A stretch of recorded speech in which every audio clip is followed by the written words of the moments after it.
अरे आरती भाभी का फोन। मैं बात करती हूँ। जी भाभी।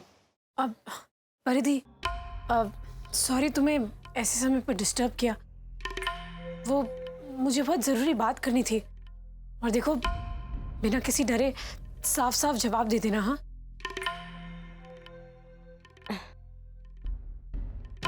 जी भाभी, कहिए ना। परिधि, तुमने जो विधि भाभी को हार लौटाया वो उनका ही है ना? मतलब नया हार तो नहीं दिया ना उन्हें?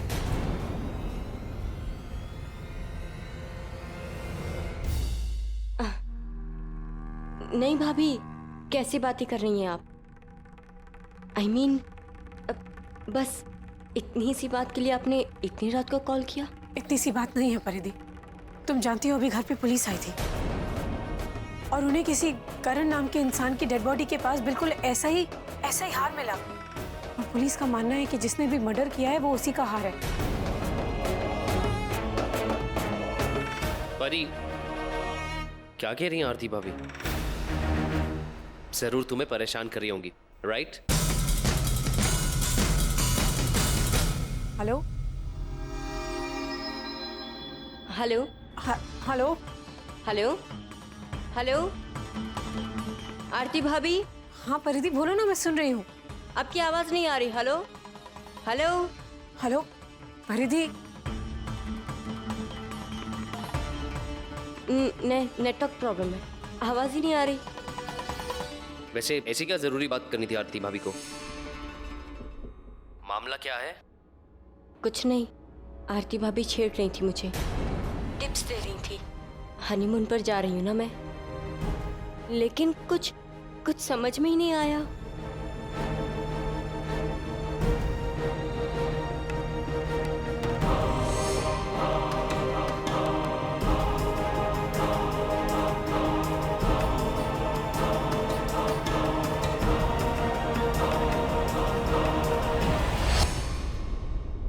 दोनों का मोबाइल बंद कर दिया मैंने, जिससे कोई और फोन ना कर सके। लेकिन पुलिस पहुंच गई ना आखिर घर तक। हे भगवान, क्या होगा? क्या हुआ आरती जी? क्या बोला उसने?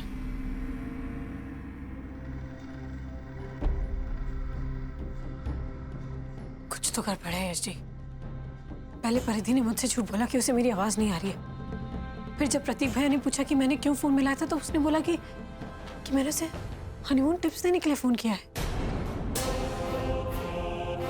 इसका मतलब परिधि प्रतीक से झूठ बोल रही है। आरती जी, वो जरूर कुछ छुपा रही है। वो सिर्फ हमसे नहीं, सबसे झूठ बोल रही है। एक मिनट, मैं प्रतीक से बात करता हूँ।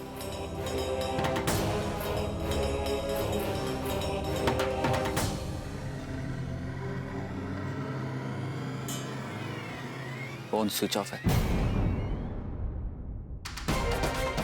1:40। अगर हम एयरपोर्ट जाएंगे भी तो तब तक तो फ्लाइट जा चुकी होगी। आरती जी, कैसे पता लगाएं कि परिधि आखिर चाहती क्या है? एक इंसान है जो हमें बता सकता है कि परिधि ये सब क्यों कर रही है। और हो सकता है वो विधि भाभी को भी इस मुसीबत से बाहर निकाल ले।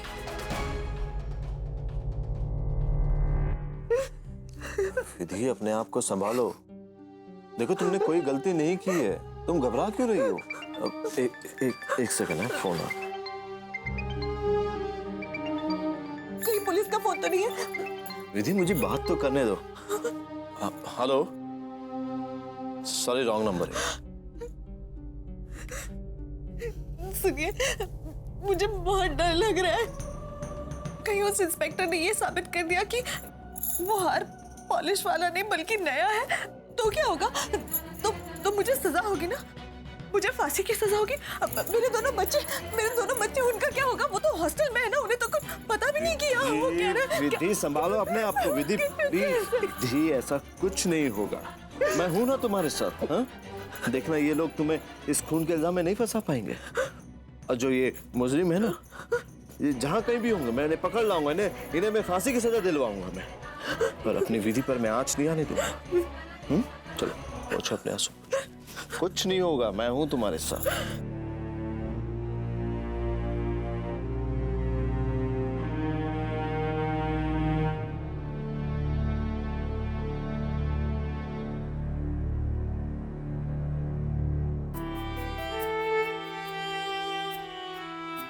आरती जी, हम सब आपका बर्थडे सेलिब्रेट कर रहे थे, लेकिन इसी बीच ये प्रॉब्लम आ गई। लेकिन फिर भी आपके चेहरे पे जरा भी शिकन नहीं आई। आप अपनी खुशियों को भूलकर अभी के बारे में सोचने लगी। आपको जरा भी अफसोस नहीं हुआ कि आपका सेलिब्रेशन इस तरह अधूरा रह गया। ये मेरा भी तो परिवार है ना यश जी, और अगर किसी एक सदस्य पर मुसीबत आए तो दूसरा सदस्य कैसे खुशी मना सकता है? प्रॉब्लम चाहे परिधि की हो या विधि भाभी की, मेरे परिवार के बारे में भला सोचना है मेरी जिम्मेदारी है।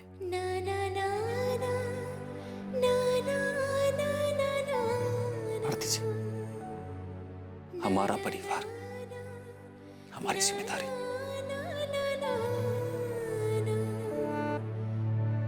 चलिए, उससे पहले कहीं देर ना हो जाए, हमें पता करना होगा कि आखिर ऐसी क्या बात है जो परिधि हमसे छुपा रहे हैं और क्यों। चलिए।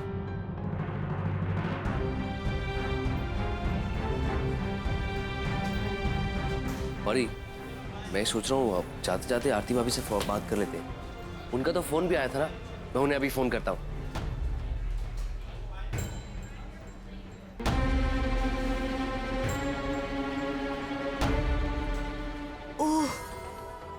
अचानक सर में क्यों दर्द हो रहा है मेरे? प्रतीक, प्लीज एक काम करो ना, एयरपोर्ट शॉप से कोई टैबलेट लेके आओ ना प्लीज। अगर तबीयत ज्यादा खराब हो गई तो प्रॉब्लम हो जाएगी। परी, आर यू श्योर? नहीं तो हम वापस चलते हैं। नहीं नहीं, I mean, ऐसी कोई बात नहीं है, बस थोड़ा सा सर में दर्द है, दवाई खाऊंगी तो ठीक हो जाऊंगी। ठीक है, मैं भी लेकर आता हूँ।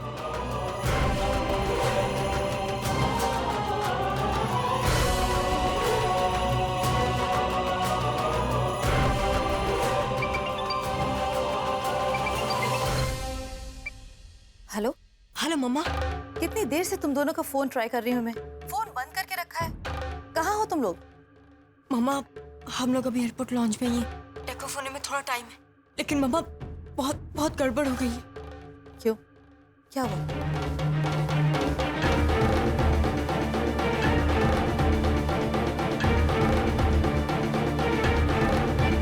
क्या आरती का फोन आया था? तुमने क्या कहा? सब कुछ सच सच बता दिया क्या? नहीं मम्मा, मैंने आरती भाभी को कुछ नहीं बताया, और इतनी बड़ी बात मैं प्रतीक से भी कब तक छुपा के रखूंगी? एक ना एक दिन प्रतीक सच जान ही जाएगा, और वो ये भी जान जाएगा कि हम लोग स्वीडन 10-15 दिन के लिए नहीं, हमेशा के लिए जा रहे हैं। और मम्मा, वो मुझसे नाराज हो जाएगा और मुझे वहाँ अकेला छोड़कर वो अपनी फैमिली के पास वापस आ जाएगा। मम्मा, अगर ऐसा हुआ तो मैं प्रतीक के बिना नहीं रह पाऊंगी। मम्मा। परिधि,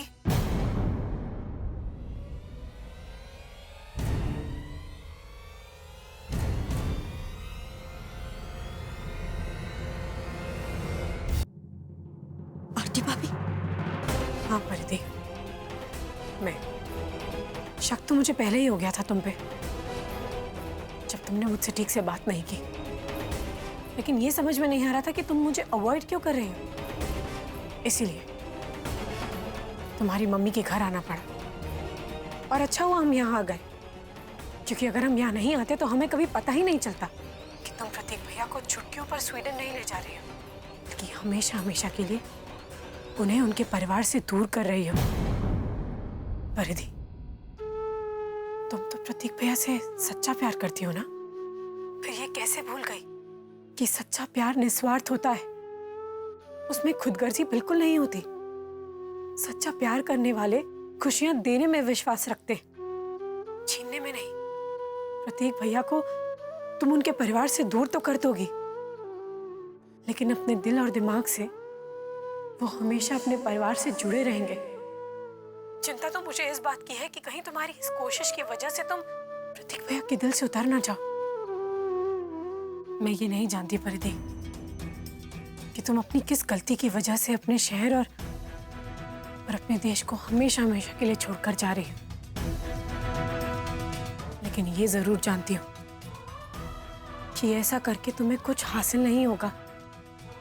अपनी गलती को कभी नहीं सुधार पाओगी और ना ही कभी सुधारने का मौका मिलेगा। जिंदगी भर इसी गिल्ट में जीती रहोगी, सारा दुख सारी मुश्किलें खुद ही सहती रहोगी तुम। और यही अगर तुम अपना दुख अपनी तकलीफ अपने परिवार से बांटोगी तो सिर उठाकर अपने आप से नजरें मिलाकर जी पाओगी। परिधि, मैं ये सिर्फ कहने के लिए नहीं कह रही हूँ। मैंने भी अपनी जिंदगी में बहुत गलतियां की, लेकिन अपनी गलतियों से हमेशा सीख ली है। मैंने हमेशा सबक सीखा है। इसलिए एक बड़ी बहन होने के नाते कह रही हूं तुमसे, अपने लिए, प्रतीक भैया के लिए, हम सब के लिए वापस आ जाओ।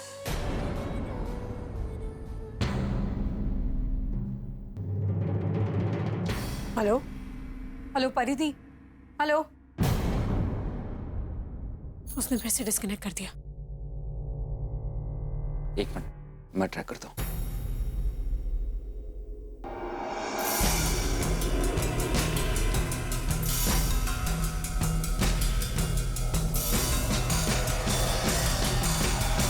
माफ कीजिएगा, हमने इतनी रात गया आपको डिस्टर्ब किया, लेकिन हेल्प की उम्मीद भी आपसे ही थी।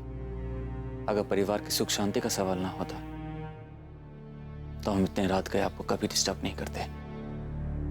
लेकिन अब तो लगता है कि नहीं यश जी, आप बिल्कुल भी चिंता मत कीजिए। चाहे कुछ भी हो जाए, मैं अपने परिवार पर कोई मुसीबत नहीं आने दूंगी। भले ही उसके लिए हमें अपनों के खिलाफ क्यों ना जाना पड़े। मुझे माफ कर दो आरती, बेटी की मां होना इसलिए समझ ही नहीं पाई और उसे ऐसी सलाह दे बैठी। अगर मेरे बेटा होता तो शायद इस बात का एहसास होता कि जब बेटा घर छोड़कर जाता है तो माँ बाप पर क्या गुजरती है। अब अफसोस करने से क्या होगा। बस प्रार्थना कीजिए कि आरती जी ने जो भी परिधि को समझाया है वो परिधि की समझ में आ जाए और उसे अपनी गलती का एहसास हो। और अगर नहीं तो माफ कीजिएगा, जिंदगी भर अपनी बेटी का बसा बसाया घर उजाड़ने का अफसोस करती रहेंगी आप।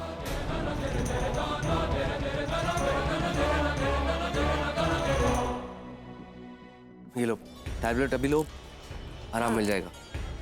प्रतीक, पहले हम लोग चेक इन कर लेते हैं ना। परी, अभी तो बहुत देर है, इतनी जल्दी क्या है तुम्हें? प्रतीक, तुम तो जानते हो ना मेरा नेचर, आगे बढ़ना ही मेरे लिए जिंदगी, और वक्त से पहले पहुंचना अचीवमेंट कहलाता है। लगता है तुम्हारे टीचर ने तुम्हें ये चीज बहुत अच्छे से सिखाई है। काल करे सो आज कर, आज करे सो अब। चलिए